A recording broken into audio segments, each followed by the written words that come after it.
फिर last class में हमने क्या किया था, ये लाइफ प्रोसेस का चैप्टर स्टार्ट किया था हम लोगों ने, है ना। तो हमने क्या क्या हाँ करना था मैम। बेटे, हमने एक तो ये कर लिया था क्वेश्चन क्राइटेरिया क्या क्या होते हैं किसी चीज को अराइव करने की रखने के लिए। फिर हमने क्या है कि बेटे लिविंग थिंग्स की क्या क्या कैरेक्टरिस्टिक है, क्या लाइफ प्रोसेस होती है, क्या एसेंशियल है लाइफ को मेंटेन करने के लिए, ये हमने किया था। एनर्जी क्यों रिक्वायर्ड होती है,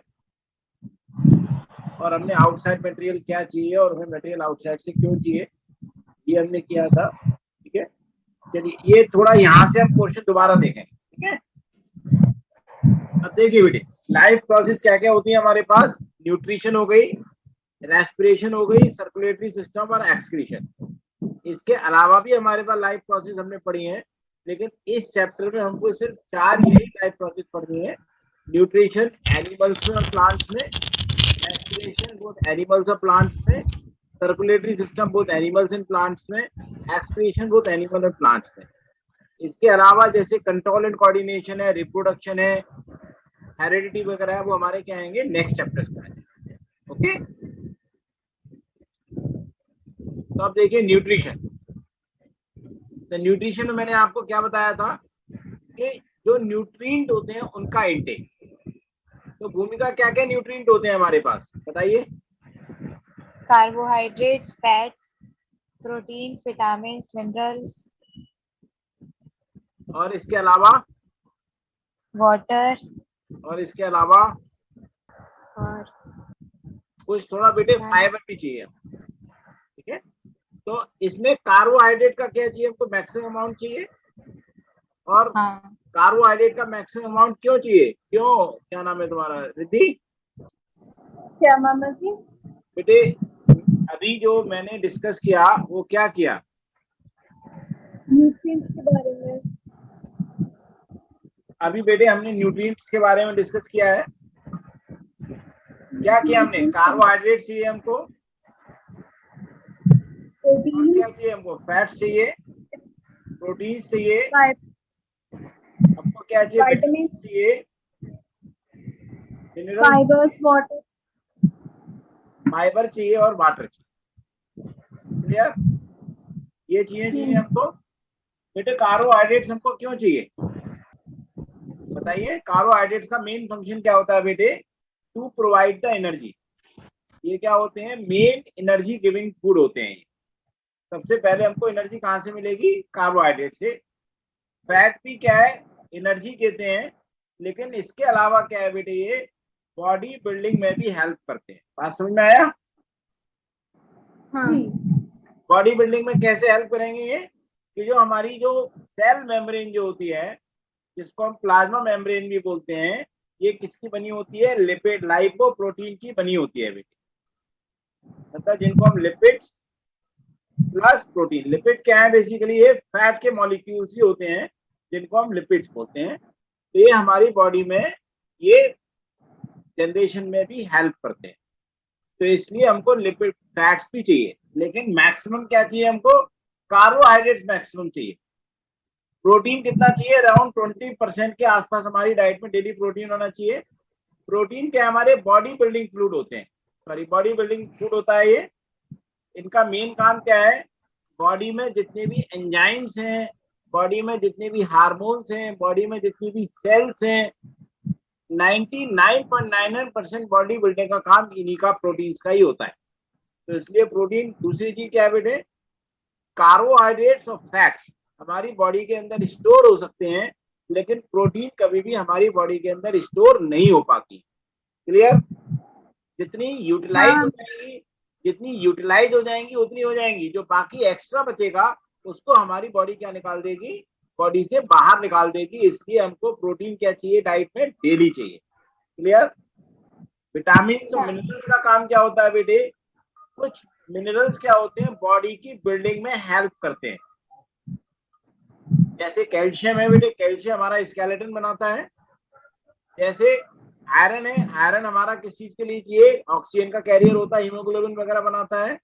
इस तरीके से बॉडी में हमारे बहुत सारे मिनरल्स होते हैं। जैसे सोडियम है, वो हमारी बॉडी में नर्वस सिस्टम के लिए बहुत जरूरी है, ब्लड प्रेशर के लिए बहुत जरूरी है, ऐसे विटामिन होते हैं बेटे, ये क्या होते हैं हमारे, ये विटामिन बायो कैटालिस्ट होते हैं। क्या होते हैं? बायोकैटालिस्ट। आप लोगों ने केमिस्ट्री में पढ़ा है एक वर्ड जिसको हम कहते हैं कैटालिस्ट।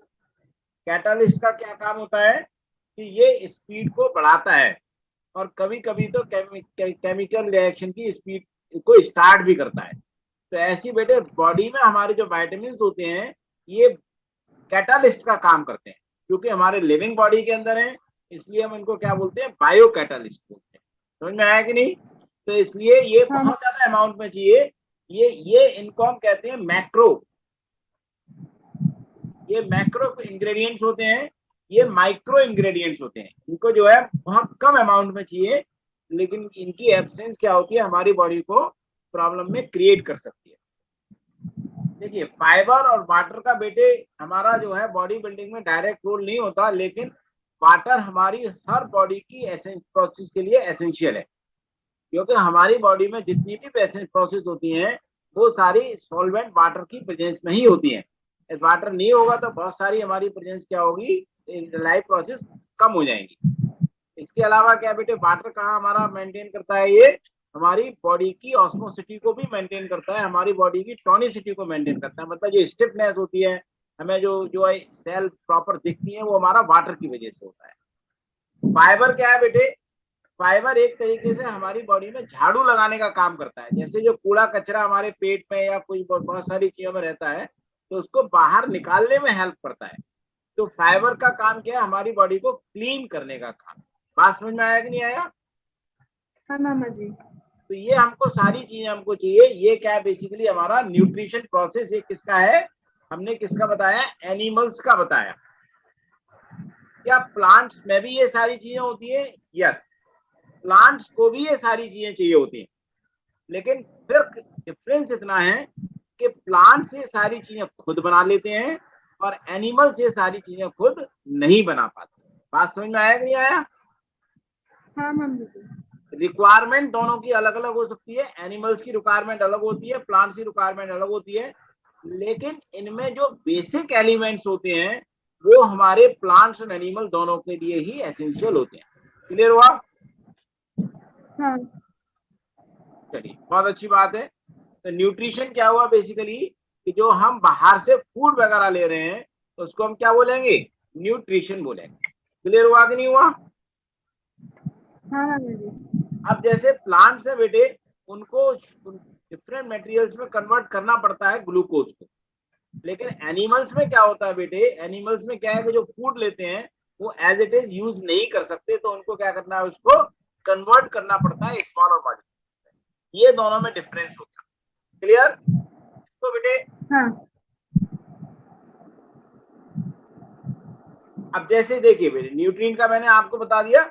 ओके, अब न्यूट्रिशन जरूरी क्यों है, क्योंकि एनर्जी वगैरह के लिए मॉलिक्यूल्स वगैरह ये चाहिए, तो इस चीज के लिए हमें क्या चाहिए, न्यूट्रिशन का बहुत एसेंशियल प्रोसेस है। क्लियर? चलिए हाँ। बेटे रिद्धि पढ़ो इसको। What is nutrition? Nutrition is a process of intake of nutrients like carbohydrates, fats, proteins, minerals, vitamins, and water by an organism, as well as utilization of these nutrients by the organism. Or it is a process of taking the food inside the body and converting it into smaller molecules for absorption and utilization by the body. The word nutrition is derived from the term nutrients. Define nutrient. Nutrient is a substance which an organism obtains from its surroundings and uses it as a source of energy or for the biosynthesis of its body constituents like tissues and organs. Important nutrients present in a body. Carbohydrates and fats used as a source of energy. Proteins, vitamins, and minerals used for biosynthesis of body constituents like skin, blood, etc. Water to help in various processes, etc. Why is nutrition necessary for organisms? Nutrition provides metabolic energy and raw materials for growth, tissue repair, gametes production, and production. अब देखिए बेटे, इसमें क्या क्या चीजें हमने दी हैं कि रॉ मटेरियल फॉर ग्रोथ, मतलब क्या है, ग्रोथ में हमारे पास क्या है, जैसे बायोसिंथेसिस क्या है, हमारा ग्रोथ के काम ही आता है। समझ में आया कि नहीं आया? जैसे हमारी देखिए, जब नई नई सेल बनेंगी तभी तो हम ग्रो करेंगे ना, हमारी बॉडी का साइज बढ़ेगा, तो उसमें ये सारी चीजें चाहिए। टिश्यू रिपेयर क्या है कि जब हम डेली काम करते हैं बेटे, या तो उससे क्या होता है, हमारी बॉडी में कुछ टूट फूट होती है। जब टूट फूट होगी तो उसकी रिपेयरिंग भी चाहिए। इसके अलावा जो बेटे जो एडल्ट्स हैं, जो जो जो रिप्रोडक्शन के लायक हो चुके हैं, उनमें गैमेट्स प्रोडक्शन के लिए, जैसे मेल गैमेट्स और फीमेल गैमेट्स के प्रोडक्शन के लिए भी ये चाहिए होता है। इसके अलावा जो इम्यूनिटी होती है, प्रोटेक्शन फ्रॉम डिजीज के, हमारे पास इम्यूनिटी, इसको हम क्या कहते हैं, इम्यूनिटी। कहते हैं ना कि भाई ये वाला खाना खाओ, ये वाला खाना खाओ, ये वाला खाना खाओ, ये खाओ, ये खाओ, ये खाओ, उससे हमारी बॉडी की इम्यूनिटी बढ़ेगी, मतलब उससे हम बॉडी, हमारी डिजीज से हम बच सकते हैं। तो मतलब क्या है बेटे, जो हमें ऐसा न्यूट्रिशन लेना है जो कि हमारी बॉडी को इन सारी चीजों की जरूरत पूरा करता हो। अब ये बताओ, क्या आजकल हम लोगों को ऐसा न्यूट्रिशन मिलता है? हाँ जी, नहीं। मिलता भी है तो क्या हम लेना चाहते हैं? नहीं। बात ये है, मिल तो सकता है, लेकिन आजकल हमारी जीभ को क्या आदत पड़ गई है, टेस्ट की, ना कि न्यूट्रिशन की। देखिए एक चीज बच्चे ध्यान रखिए, जो न्यूट्रिशन वाला खाना होगा उसका टेस्ट अच्छा नहीं होगा, और जो टेस्ट अच्छा होगा उसका क्या होगा, न्यूट्रिशन अच्छा नहीं होगा। बात समझ में आ गई नहीं आ गई? हाँ। इसीलिए आजकल क्या देखते हैं कि बीमारियां ज्यादा होती है। क्लियर? अब देखिए बेटे, हमारे पास डिफरेंट मोड्स ऑफ न्यूट्रिशन क्या होते हैं। इसमें एक हमारे पास ऑटोट्रॉफिक न्यूट्रिशन आ जाता है। मतलब मोड का मतलब क्या है कि कौन सा ऑर्गेनिज्म किस तरीके से अपना फूड रिक्वायरमेंट को पूरी करता है, न्यूट्रिशन की रिक्वायरमेंट को पूरी करता है, उसको हम क्या कहते हैं, मोड ऑफ न्यूट्रिशन बोलते हैं। समझ में आया? हाँ। जैसे बेटे हमारे पास एक ऑटोट्रॉफिक का मतलब क्या है कि जो ऑर्गेनिज्म खुद अपना खाना बना लेते हैं, जो ऑर्गेनिज्म खुद अपना खाना बना लेते हैं, उनको हम क्या कहते हैं, ऑटोट्रॉफ या ऑटोट्रॉफिक न्यूट्रिशन, इस प्रोसेस को हम बोलेंगे। तो यहाँ हमारे क्या आ जाएंगे, यहाँ पर हमारे जितने भी ऑल ग्रीन प्लांट्स हैं वो सारे आ जाएंगे, इंक्लूडिंग एल्गी। इसके अलावा कुछ बैक्टीरिया होते हैं वो भी आ जाते हैं यहाँ पर हमारे पास, जो कि ऑटोट्रॉफिक न्यूट्रिशन को कर सकते हैं। समझ में आया? हेटेरोट्रॉफिक न्यूट्रिशन क्या होता है बच्चे, जहां पर खुद, अच्छा एक चीज और ध्यान रखिएगा बेटे, ऑटोट्रॉफिक का मतलब क्या है कि हम बाहर से एनवायरनमेंट से इनऑर्गेनिक मटेरियल को ले रहे हैं जो कि नॉर्मल यूज में नहीं आता है, और उससे फूड बना रहे हैं, उसको हम कहते हैं ऑटोट्रॉफिक न्यूट्रिशन। ये नहीं कि हम किचन में खाना बना रहे हैं तो उसको ऑटोट्रॉफिक न्यूट्रिशन बोलेंगे, नहीं। समझ में आया कि नहीं?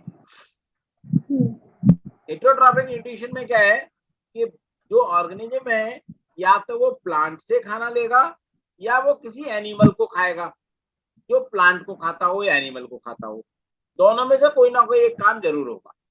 क्लियर? तो इसमें हमारे पास क्या है, पहला आ जाता है होलोजोइक न्यूट्रिशन। होलोजोइक न्यूट्रिशन एक लॉन्ग प्रोसेस होती है जो कि हम लोगों में होती है।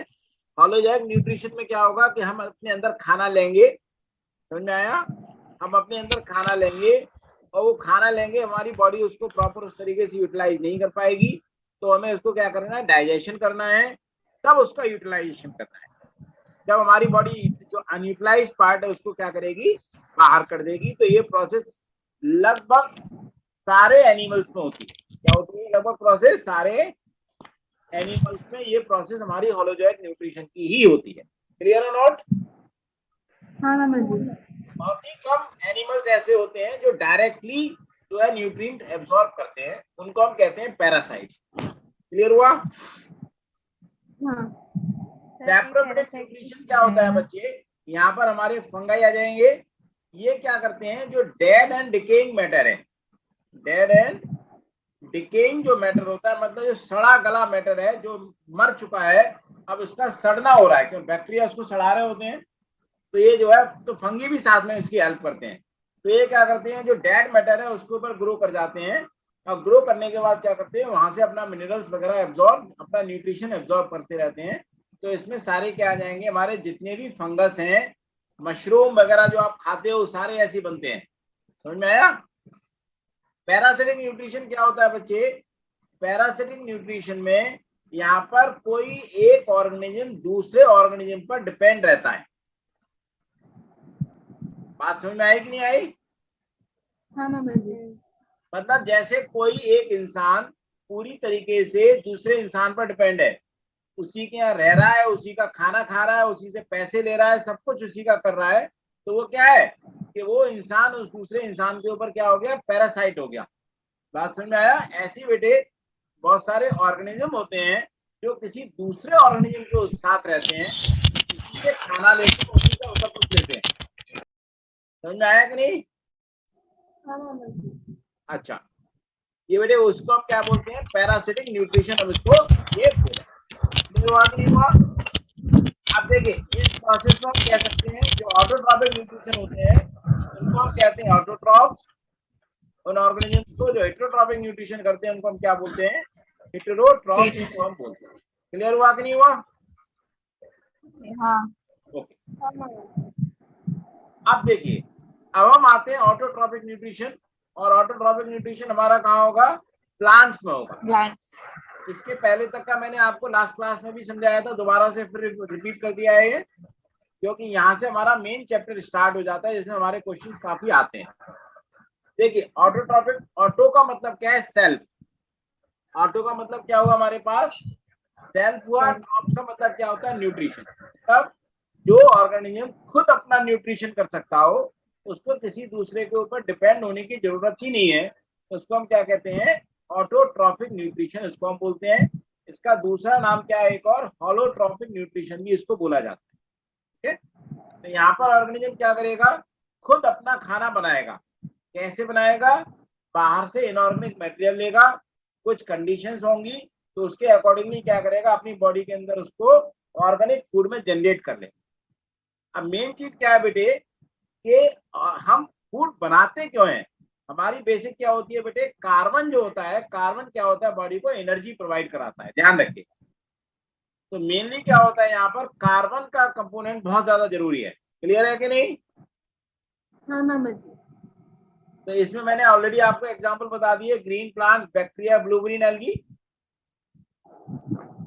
चलिए पढ़िए इसको बेटे, सिद्धि तुम पढ़ो। Autotrophic nutrition. Autotrophic nutrition is also known as holotrophic nutrition or those self and cross nutrition. This is a type of nutrition in which the organism prepares or synthesizes their own food from the inorganic matter or source, or it is that mode of nutrition in which an organism makes or synthesizes its own food from the simple inorganic materials like CO2, H2O present in the surroundings with the help of sunlight energy. Example: all green plants, autotrophic bacteria, blue-green algae. तो बेटे जो autotrophic nutrition करते हैं उनको हम क्या बोलते हैं, ऑटोट्रॉप्स बोलते हैं। क्या बोलते हैं उनको, ऑटोट्रॉप। ऑटोट्रॉप हमारे पास दो तरीके के हो सकते हैं, एक तो फोटोट्रॉप हो सकते हैं और एक क्या हो सकते हैं, कीमोट्रॉप। फोटोट्रॉप क्या होते हैं बेटे, ये सनलाइट का यूज करते हैं। मतलब क्या है कि ये फोटोसिंथेसिस कर रहे होते हैं। समझ में आया कि नहीं आया? हाँ। कीमोट्रॉप क्या होते हैं, ये केमिकल एनर्जी का यूज करते हैं। जैसे कुछ बैक्टीरिया वगैरह होते हैं वो कीमोट्रॉप होते हैं, तो वो उसको हम बोलते हैं कीमोसिंथेसिस। तो आपको सिर्फ फोटोसिंथेसिस पढ़ना है, कीमोसिंथेसिस नहीं पढ़ना है। क्लियर हुआ कि नहीं हुआ? हाँ मामा। पढ़िए। अब तो भूमिका तुम पढ़ो बेटे। हाँ मामा जी। Autotrophic nutrition. Autotrophs. Those organisms which can make their own food are called autotrophs. There are two types. First, phototrophs. B. Chemotrophs. Autotrophs synthesize their own food by the process of photosynthesis or chemosynthesis. This process fulfills their carbon and energy requirements. भूमिका समझ में आया कि नहीं आया? हाँ मामा जी। Okay, अब देखिए बेटे फोटोसिंथेसिस क्या होता है, क्या करना है हमको, फोटोसिंथेसिस। फोटोसिंथेसिस ऑलरेडी आपने प्रीवियस क्लासेस में भी पढ़ा होगा, नॉर्मली 6-7 देर से पढ़ते चले आ रहे हैं फोटोसिंथेसिस के बारे में। फोटोसिंथेसिस, फोटोसिंथेसिस का क्या मीनिंग है हमारे पास, फोटो प्लस सिंथेसिस। क्या मीनिंग है, फोटो, फोटो मीन्स होता है बेटे सनलाइट, और सिंथेसिस मीन्स होता है टू मेक और टू बिल्ड। मतलब क्या है बेटे, फोटोसिंथेसिस में क्या होगा कि ग्रीन प्लांट्स क्या करते हैं, एटमॉस्फेयर से कार्बन डाइऑक्साइड लेते हैं, वाटर लेते हैं जमीन से, ठीक है, सॉइल से वाटर लेते हैं, एटमॉस्फेयर से कार्बन डाइऑक्साइड लेते हैं, और क्या लेते हैं, सनलाइट लेते हैं, उनके अंदर क्लोरोफिल होता है। इन चारों चीजों से यूज करके वो क्या करते हैं, कार्बोहाइड्रेट्स बनाते हैं, ग्लूकोज बनाते हैं। समझ में आया कि नहीं आया? हाँ मामा जी। आपको एग्जाम में फोटोसिंथेसिस की डेफिनेशन लिखने को नहीं आएगी, लेकिन फिर भी आपको क्या होना चाहिए, पता होना चाहिए। समझ में आया कि नहीं आया? और बेटे फोटोसिंथेसिस एक ऐसी इवेंट है जो कि लाइफ के किसी भी फॉर्म की जो हम लाइफ देख रहे हैं यहाँ पर, it could be possible only due to the presence of photosynthesis only. ये फोटोसिंथेसिस नहीं होती तो अर्थ पे लाइफ नहीं होती। क्लियर हुआ? हाँ। पढ़ो उसको बेटे, भूमिका पढ़ो। हाँ मामा जी। It is a process by which green plants make their own food like glucose from carbon dioxide and water by using sunlight energy in the presence of chlorophyll. Or it is a process by which green plants take carbon dioxide and water from the environment and transform into glucose and oxygen with the help of sunlight and chlorophyll.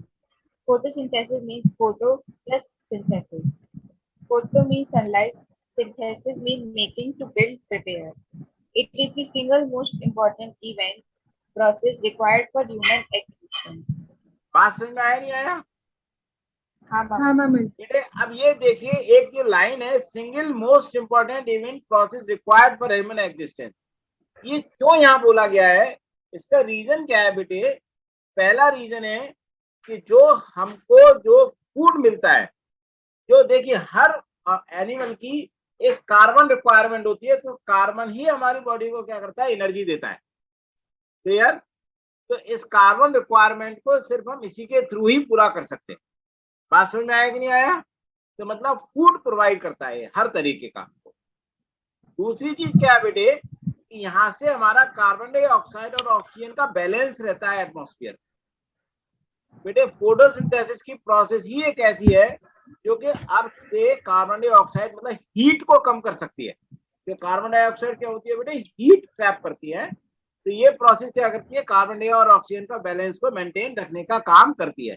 इसके अलावा बहुत सारा pollution भी हमको जो है control करने में हेल्प करती है। बात समझ में आया कि नहीं आया? इसके अलावा फोटोसिंथेसिस ही एक ऐसी प्रोसेस है जिसके थ्रू बेटे स्टोमेटा ओपन होते हैं, तो बाहर वाटर जाता है, तो उससे क्या बनते हैं, क्लाउड्स वगैरह भी क्रिएट होते हैं। बात समझ में आया कि नहीं आया? अब देखिए बेटे, अब इस चीज को बड़े ध्यान से देखिएगा। वो ये आपसे एग्जाम में क्वेश्चन पूछते हैं कि एक with the help of diagram explain the process of photosynthesis. ठीक है, ये एग्जाम में अक्सर एक क्वेश्चन पूछा जाता है। तो यहाँ देखिएगा बेटे क्या है कि जैसे ये रूट्स हैं, रूट्स क्या करती हैं बेटे, वाटर को एब्जॉर्ब करती है, और वाटर को एब्जॉर्ब करके क्या करती हैं, ये बेटे लीव्स में पहुंचाती है। समझ में आया कि नहीं आया? हाँ। यहाँ से हमारा क्या जाएगा, वाटर जाएगा, ये लीव्स में पहुंचाती है। यहाँ पर बेटे क्या होते हैं, स्टोमेटा होते हैं लीफ के ऊपर। ये लीफ के ऊपर जो स्टोमेटा होते हैं, ये क्या करते हैं, यहाँ से कार्बन डाइऑक्साइड गैस को एब्जॉर्ब करते हैं, मतलब बाहर से अंदर लेते हैं कार्बन डाइऑक्साइड गैस को एटमॉस्फेयर से। क्लियर हुआ? हाँ। अब ये जो कार्बन डाइऑक्साइड गैस जो जाती है बेटे, इसके अलावा बेटे यहाँ जो क्लोरोफिल जो होता है, क्या होता है, ये जो क्लोरोफिल मॉलिक्यूल होता है बेटे, ये सनलाइट को एब्जॉर्ब करता है। समझ में आया कि नहीं आया? और फिर इन सबकी हेल्प से क्या होता है बेटे, ग्लूकोज बन जाता है। क्लियर हुआ? इस प्रोसेस में बेटे क्या निकलती है, ऑक्सीजन गैस निकलती है। ऑक्सीजन गैस क्या होती है, स्टोमेटा के थ्रू क्या होती है, ये बाहर निकल जाती है। क्लियर हुआ कि नहीं हुआ? हाँ मामा जी। मामा जी, एक मिनट, मामा जी प्रोसेस होती कहाँ पे है? प्रोसेस होती कहाँ पर है? ओके, ये बेटे प्रोसेस क्या हो रही है हमारी हर सेल में। आपने लास्ट ईयर 9th में सेल की स्ट्रक्चर पढ़ी थी, पढ़ी थी? नहीं। लास्ट ईयर नहीं पढ़ा था सेल का फंडामेंटल यूनिट ऑफ लाइफ? मैं एक वाला चैप्टर पढ़ नहीं पाई थी, वो मेरा छूट गया था। अच्छा, फंडामेंटल यूनिट ऑफ लाइफ में बेटे हमारे हमने सेल पढ़ी थी। आपको देखे बेटे, हमारी सबकी बॉडी, प्लांट सबकी बॉडी किसकी बनी हुई है? सेल्स की बनी हुई है। जो प्लांट्स की सेल देखिए, जैसे एक लीफ है तो उसमें लाखों करोड़ों सेल्स हैं। इसमें समझ में आया कि नहीं? एक प्लांट की लीफ है तो उसमें ऑर्गन होता है जिसको हम कहते हैं क्लोरोप्लास्ट, जिनको हम प्लास्टिड बोलते हैं। क्या बोलते हैं हम इसको? ऑर्गेनील होता है जिसको हम क्या बोलते हैं? प्लास्टिड से बोलते हैं। मैं यहाँ लिख दे रहा हूँ, उनको क्या बोलते हैं? प्लास्टिड बोलते हैं। ये प्लास्टिड 3 तरीके के होते हैं बेटे। एक ग्रीन होते हैं जिनको हम क्लोरोप्लास्ट बोलते हैं, एक व्हाइट होते हैं जिनको हम ल्यूकोप्लास्ट बोलते हैं, और एक कलर्ड होते हैं जिनको हम क्रोमोप्लास्ट बोलते हैं। समझ आया कि नहीं आया? हाँ मैम। जो क्लोरोप्लास्ट होते हैं उनमें क्या होता है? क्लोरोफिल होता है, जो कि बेटे ग्रीन पिगमेंट होता है। क्या होता है ये? ग्रीन पिगमेंट होता है। ल्यूकोप्लास्ट में व्हाइट पिगमेंट होता है, और क्रोमोप्लास्ट में डिफरेंट कलर्स के होते हैं। तो आप जो बेटे ग्रीन कलर जो देखते हैं प्लांट्स का, वो क्लोरोफिल की वजह से होता है। उसमें क्लोरोप्लास्ट में क्लोरोफिल होता है, उसकी वजह से होता है। जो ल्यूकोप्लास्ट, जो व्हाइट कलर या कलरलेस जितनी भी चीजें आप प्लांट्स में देखेंगे, they all are due to the glucoplast. Chromoplast हैं वो क्या होते हैं? वो उनके डिफरेंट डिफरेंट कलर्स, जैसे रोज का कलर आप जो है वो रोज का कलर देखते हो या डिफरेंट डिफरेंट कलर्स देखते हो बेटे प्लांट्स में, वो क्या है? That is because of the chromoplast. समझ में आया कि नहीं आया? तो ये बेटे यहाँ पर इसमें जो सेल्स है, यहाँ पर जो क्लोरोप्लास्ट होते हैं, यहाँ पर क्लोरोफिल होता है, यहाँ पर ये प्रोसेस होगी। क्लियर हुआ? ये बेटे इसकी रिएक्शन है। Carbon dioxide, water, light energy साथ में लेंगे तो क्लोरोफिल की वजह से ग्लूकोज, और साथ में क्या बनती है? ऑक्सीजन हमारी बन जाती है। रिद्धि पढ़ो इसको बेटे। Process of photosynthesis chemical equation. The process of photosynthesis takes place in the green leaf parts of a plant. The carbon dioxide gas required for making food is taken by plant leaves from air through stomata. Water is taken from the soil through roots and transported through stem. The sunlight provides energy required to carry out the chemical reaction. The chlorophyll helps in absorbing energy from sunlight. CO2, 6CO2 plus 6H2O plus light energy in the presence of chlorophyll gives C6H12O6 plus 6O2. Very good. अब next देखिए बेटे, अब देखिए यहाँ पर एक question आता है बेटे आपको एग्जाम में। ये देखिए, अब मैं आज जो पढ़ा रहा हूँ इसीलिए मैंने आपको रिपीटिशन किया था दोबारा से, क्योंकि इसमें से क्वेश्चंस आपको कई सारे आते हैं। जैसे एक एग्जैक्टली क्वेश्चन इसी तरीके से जो ऊपर लिखा हुआ हेडिंग ऐसे ही आता है बेटे कि right 3 important events which occur during the photosynthesis. ये exactly same as it is ही क्वेश्चन आएगा। तो पहला इवेंट क्या होता है बेटे? जैसे आप देखिए, मैंने यहाँ बताया था बेटे कि ये जो क्लोरोफिल है, क्लोरोफिल पहले क्या करेगा बेटे? सनलाइट को एब्जॉर्ब करेगा। बात समझ आ गई? तो इसलिए बेटे क्लोरोफिल को हम क्या बोलते हैं? क्लोरोफिल जो होता है बेटे, इसका एक और नाम होता है, इसको हम कहते हैं फोटो रिसेप्टर। क्या बोलते हैं इसको हम? Photo receptor. मतलब क्या है बेटे? इसका काम क्या है बेटे? सनलाइट को एब्जॉर्ब करना है, इसलिए उसको फोटो रिसेप्टर भी बोला जाता है। ये क्या करेगा बेटे? सनलाइट को एब्जॉर्ब करेगा। सनलाइट को एब्जॉर्ब करने के बाद क्या करेगा? वाटर के मॉलिक्यूल को स्प्लिट करेगा, स्प्लिट बाय एनर्जी सनलाइट। ये सनलाइट की स्प्लिट होगी, ये वाटर को स्प्लिट करेगा किसमें? हाइड्रोजन में और ऑक्सीजन में स्प्लिट कर देगा बेटा। ये वाटर की दो चीजें बन जाएंगी, हाइड्रोजन और ऑक्सीजन। फिर ये हाइड्रोजन क्या करेगी बेटे? कार्बन डाइऑक्साइड के साथ रिएक्शन करेगी। कार्बन डाइऑक्साइड के साथ रिएक्शन करके क्या बनाएगी? ये ग्लूकोज बना लेती है। इसका मतलब क्या है बेटे? ये ध्यान दो, एग्जाम में एक क्वेश्चन आता है कि जो हमको ऑक्सीजन मिलती है, तो oxygen that we get into the photosynthesis comes from either carbon dioxide और वाटर। क्यों? दोनों भी ऑक्सीजन है या ना? हेलो, कहाँ गए तुम लोग? बेटे दोनों के अंदर ऑक्सीजन है कि नहीं? कार्बन डाइऑक्साइड में भी ऑक्सीजन है, वाटर में भी ऑक्सीजन है। हाँ जी भूमिका। हाँ मामा जी। तो ऑक्सीजन कहाँ से आ रही है? ध्यान रखना, वाटर से आ रही है, ना तो कार्बन डाइऑक्साइड से आ रही है। ये एग्जाम में इस तरीके का क्वेश्चन आता है। अब देखिए, अब मुझे ये बताओ वाटर कि स्प्लिट जो मामा जी, हाँ बोलो। जो वाटर स्प्लिट हो रहा है वो एनर्जी की वजह से हो रहा है ना? हाँ, एनर्जी, सनलाइट एनर्जी की वजह से वाटर स्प्लिट हो रहा है यहाँ पर। सनलाइट क्या कर रही है, ठीक है। उसको वाटर को स्प्लिट कर रही है हाइड्रोजन में और ऑक्सीजन में, और वो ऑक्सीजन हमको यहाँ पर मिल गई। और ये जो हाइड्रोजन है बेटे, ये कार्बन डाइऑक्साइड को क्या करेगी, इसके साथ में कंबाइन कर जाएगी, तो ये क्या हुआ, रिडक्शन हुआ या ऑक्सीडेशन ग्लूकोज। हुआ, बोलो। रिडक्शन। रिडक्शन। रिडक्शन। तो इसका मतलब क्या है बेटे, यहाँ पर कार्बन डाइऑक्साइड का रिडक्शन होता है और वाटर का क्या होता है, ऑक्सीडेशन होता है। इसीलिए आपने फर्स्ट चैप्टर में मैंने रिद्धि सिद्धि आप लोगों को पढ़ाया था कि फोटोसिंथेसिस प्राइमरीली एक रिडक्शन रिएक्शन होती है, लेकिन हम इसको एक रेडॉक्स रिएक्शन भी बोल सकते हैं। बात समझ में आया कि नहीं आया? तो हमारे पास 3 इवेंट क्या हुए, पहले बेटे सनलाइट एनर्जी ऑब्जर्व होगी, उसके बाद बेटे तो लाइट एनर्जी केमिकल एनर्जी में कन्वर्ट होगी और वाटर मॉलिक्यूल को स्प्लिट करेगी, उसके बाद उसका क्या होगा, हाइड्रोजन कार्बन डाइऑक्साइड को रिड्यूस कर देगी। लेकिन एक चीज ध्यान रखना यहाँ पर बेटे, कि जरूरी नहीं है कि ये तीनों इवेंट एक साथ ही हो, ये इवेंट सीरियल वाइज होने कोई जरूरी नहीं है, क्योंकि बहुत सारे प्लांट्स ऐसे होते हैं जहां कुछ ये वाला इवेंट पहले हो जाता है। मतलब क्या है बेटे, जैसे हम बात करें बेटे डेजर्ट प्लांट्स की, तो डेजर्ट प्लांट्स क्या होता है बेटे, दिन के टाइम में स्टोमेटा को नहीं ओपन कर सकते। दिन के टाइम में स्टोमेटा को ओपन करने का मतलब क्या है कि उनके बॉडी का जितना भी पानी है सारा बाहर निकल जाएगा। तो वो क्या करते हैं, रात में बेटे स्टोमेटा को ओपन करके कार्बन डाइऑक्साइड ले लेते हैं और इसका एक इंटरमीडिएट प्रोडक्ट बना लेते हैं। वो आपको इतना डिटेल में नहीं पढ़ना है, एक इंटरमीडिएट प्रोडक्ट एक एसिड होता है वो बना लेते हैं। इसीलिए आप देखोगे कभी आप बेटे डेजर्ट्स में जाओ और रात में उनकी लीव्स को टेस्ट करो या सूंघो तो आपको खट्टी लगेगी, क्योंकि एसिड बन जाता है उसके अंदर।